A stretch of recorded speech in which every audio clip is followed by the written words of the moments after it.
Salut à tous, j'espère que vous allez bien. Donc, petite vidéo mise à jour sur le Bitcoin et l'Ethereum. Donc, la vidéo d'aujourd'hui est sponsorisée, mais on va en parler juste après. Avant ça, je tiens à remercier la communauté. Merci énormément pour votre temps, les likes, les commentaires et les partages. Ça fait vraiment plaisir. Et sans plus tarder, on va attaquer la vidéo. Let's go.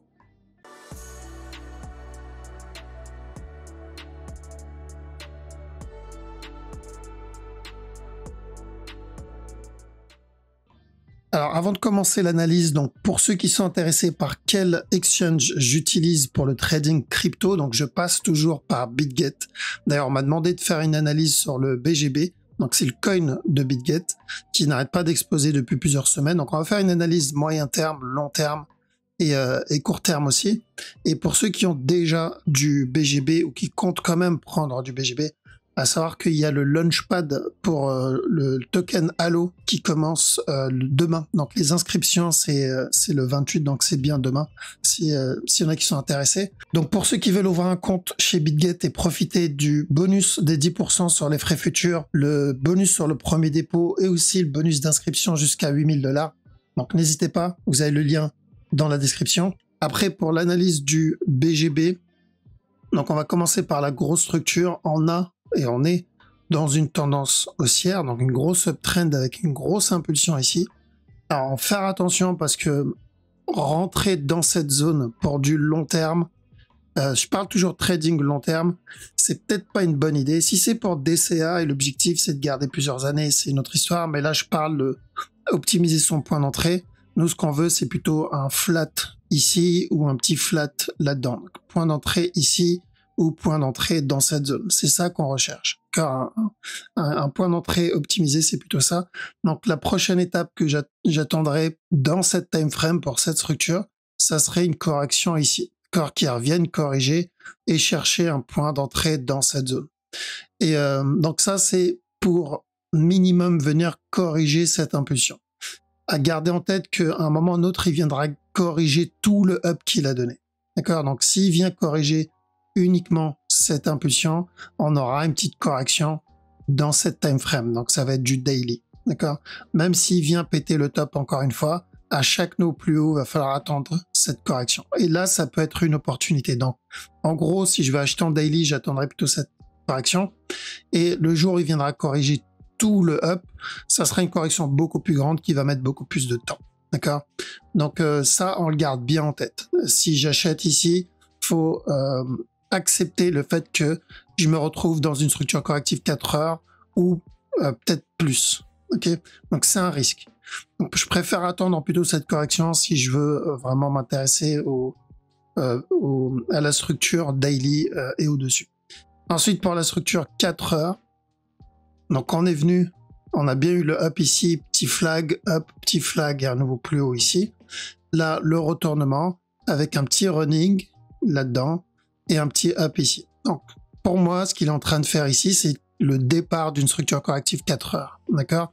Donc, potentiellement un A ici, le B, venir donner un C, et là, pourquoi pas? Tout va dépendre de l'amplitude de ce C. Donc, rentrer là, c'est risqué, et ça va être plutôt sur du 1 heure, si je dois me focus sur ce move. Donc, en 1 heure, on a eu ce running ici, ABC, et là, potentiellement, encore un push, d'accord? Donc dans cette zone, on peut avoir encore un nouveau plus bas. Donc il faudra vraiment pas être étonné. Et ce qui est mieux, s'il donne un nouveau plus bas, au moins j'ai une opportunité 1 heure ou 4 heures pour avoir un push, d'accord? S'il push à partir de maintenant, ce qui est possible, tout ça, ça peut être une correction, mais du coup c'est une correction 1 heure. Donc oui, il peut venir valider cette structure corrective 1 heure en tant que regular flat et venir péter le top, mais ce n'est pas intéressant. Là, on est plus sur du trading très court terme, c'est-à-dire la personne va rentrer, exemple là-dedans, il va rentrer ici ou il va rentrer ici et son objectif c'est de prendre un TP au top. Alors c'est pas de garder. Là on parle pas de hold ou du trade ou du swing trading, c'est vraiment sur du très court terme et je sors dans cette zone. Donc c'est pas ce qui m'intéresse. Donc s'il vient péter le top, tant pis, je le laisserai péter le top. Par contre, s'il vient me donner un nouveau plus bas, là ça peut être intéressant au moins pour pouvoir prendre une structure un peu plus grande, c'est-à-dire 4 heures. D'accord? Donc pour résumer, ce que j'attends ici, c'est plutôt une correction. Venir corriger ce mouvement-là, une fois la correction terminée, là, pourquoi pas revenir prendre, rentrer en achat. Un peu comme là, on a eu le up, on a eu une petite correction en 1 heure ici ou 4 heures, continuation, et après on a eu la plus grosse correction, donc de tout le move, et là c'était intéressant. Donc la même chose que là, mais au-dessus, et c'est nickel, et ça peut être une très bonne opportunité. Ok, voilà, donc on va attaquer la suite des paires crypto. Alors donc on va commencer par le Bitcoin, donc BTC rapidement sur le daily. Donc en D1, pour moi c'est toujours de l'achat, ça n'a pas changé, c'est toujours haussier. Alors Bitcoin, c'est toujours haussier. Il y a juste une chose à garder en tête, c'est que ce mouvement-là, il va falloir qu'il corrige. Il peut corriger à partir de maintenant, dans cette zone, ou il peut corriger plus haut. C'est pas le problème. Le truc, c'est juste garder en tête qu'un mouvement ne peut pas monter ou descendre non-stop. Il va corriger à un moment ou à l'autre. Donc, quand on a cette impulsion va corriger avant la continuation.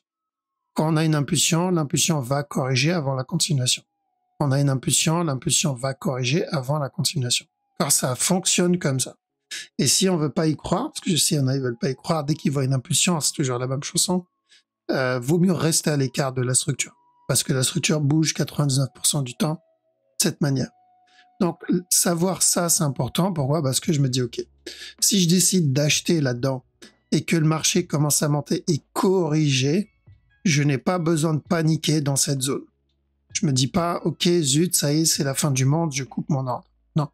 Je sais que ça va être juste une correction, donc pour moi, une autre opportunité de rentrer. Si je n'ai pas pu rentrer dans cette zone et que je veux attendre, je sais pareil, je n'ai pas besoin de paniquer. J'ai juste à attendre cette correction. D'accord, où il la donne ici, où il la donne plus haut, peu importe, j'ai juste à attendre ça. Je sais quoi attendre, parce que je sais que 9 fois sur 10, on finit par l'obtenir. Et donc voilà, le but, c'est pour ne pas FOMO, ne pas FUD. Donc on attend et on reste vigilant par rapport à cette possibilité, parce que les probabilités vont de ce sens. D'accord, donc, mais c'est toujours haussier, que ça soit directement ou que ça soit après une structure corrective. Ensuite, pour la petite structure, sur le 1 heure, alors la direction ne change pas en 1 heure parce qu'on n'a pas eu vraiment beaucoup de changements sur la structure. Donc tant que ce bas n'est pas cassé, tant qu'on n'a pas eu de correction dans cette zone, il n'y a qu'une direction pour moi, c'est le buy pour revenir tester ce top. Si je le vois range là-dedans, corrigé comme il l'a fait ici, dans ce cas-là, c'est encore baissier.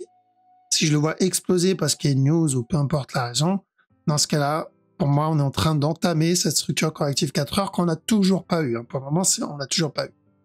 D'accord, on n'a toujours pas obtenu cette structure corrective 4 heures. Voilà pourquoi je vous dis, il faut vraiment rester vigilant pour ceux qui prennent les buy setup. C'est des petits trades en interne. Et pour le 15 minutes, donc on a eu une petite impulsion là-dedans. Donc bien sûr, beaucoup ont déjà fait attention à ça. Donc oui, faites attention au potentiel running. On en parlait dans la dernière vidéo. Je vous ai dit, on peut avoir un up pour ce running. C'est possible. Si c'est le cas, il viendra juste drop. Il donnera aucune correction. Par contre, si je le vois corriger, donner un B ici et un C, un peu comme ce qu'il a donné là-dedans, mais en plus grand. Donc si j'ai ça, je prends l'achat. Parce que là, je veux la plus grosse structure, donc la structure 1 heure. Donc uniquement s'il me donne ça. Parce que si je n'ai pas ça, je risque toujours le running en interne.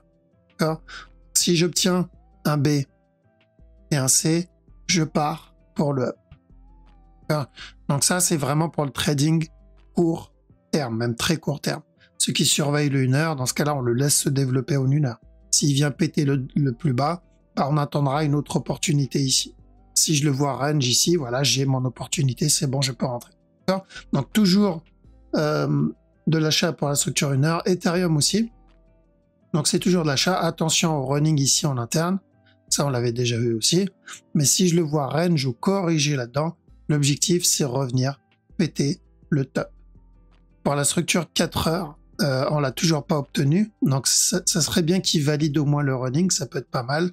Mais c'est la même analyse que sur le Bitcoin. Donc à un moment ou à un autre, ce mouvement-là, donc cette structure-là va corriger, mais le but, c'est de venir finir le C Donc le TP ou l'objectif final, ça va être ici pour l'Ethereum. Donc que ça soit directement ou après avoir obtenu une correction, peu importe, mon objectif c'est de revenir tester le top. Et BNB, ok, BNB pas de changement. On a eu le A, on est en train de faire le B.